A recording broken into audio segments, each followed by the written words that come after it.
Two reporters got arrested while they were doing their work on the story at a McDonald's in Ferguson, Missouri. Of course, they were reporting on the case of Michael Brown being shot by a police officer there. And there have been a number of talking heads that have chimed in on the two reporters getting arrested. Now, they weren't part of a riot. There was no commotion at that McDonald's. They were literally just peacefully working there when a SWAT team came in and ordered them to leave. And since they didn't leave fast enough, they got arrested. One of the people that wants to chime in is a Wannabe reporter, and his name is Patrick Howley. He works for the Daily Caller, which is a ridiculous publication that no one should take seriously. So there he is, and he wanted to comment specifically on Huffington Post's Ryan Reilly. He was one of the reporters who did get arrested. And here's what he had to say about him. There's an idea in journalism now that if you can't break a story, and no, like America, I haven't seen the J. Reilly byline on anything before this, then pull a stunt instead.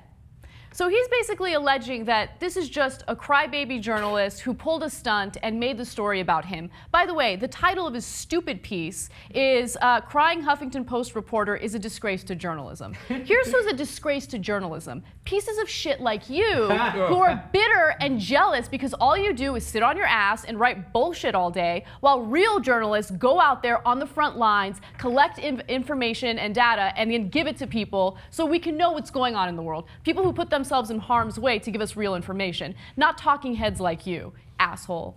So Howley has a beef with Ryan Reilly, right? And the beef involves comments that Howley made via Twitter about a female reporter on BuzzFeed. Now, the female reporter is Rosie Gray, and Howley was alleging that the only reason why she got hired was because she slept with one of her colleagues. And then he put out a series of ridiculous tweets, like, seriously, who would want to pump Rosie Gray, right? And then he said in a tweet, who would want to pump Rosie Gray? Yes. Good And guy. then Pat Howley, guy I want to hang out with. Yeah. Sounds like a classy dude. Yeah. And then he deleted the tweets because he realized he's a douchebag, right? Well, Ryan Reilly had screenshots of the tweets and he released them. So, of course, Howley is not a fan of Reilly because he got busted when he got those screenshots. As a good journalist, did he refer to his personal beef with Ryan Reilly in that piece? Full disclosure? And not only did he not do that, he said, this is the first time I'm reading his byline. Oh, what a liar! He's a liar! You're the worst guy in the world! Even the Daily Caller should fire you! No way. Daily Caller, this is what they do. This is what they hire. This is, that's they don't. Their bread and butter. And also the stunts. The only people, who's the stunt dude? What's that dude's name? James O'Keefe. They're the stunt people! No, it gets better. He himself has done stunts to get attention in the past. Howley. Let me give you a specific example. This is according to Talking Points memo. In 2011, while covering an Occupy protest in Washington, D.C. for the American Spectator, Howley said he helped escalate clashes with security guards that shut down the Smithsonian's National Air and Space Museum. He later wrote about his role in the agent provocateur, all while criticizing the Occupy protesters or protests as disruptive. Fuck you. Okay, now we can rest our case.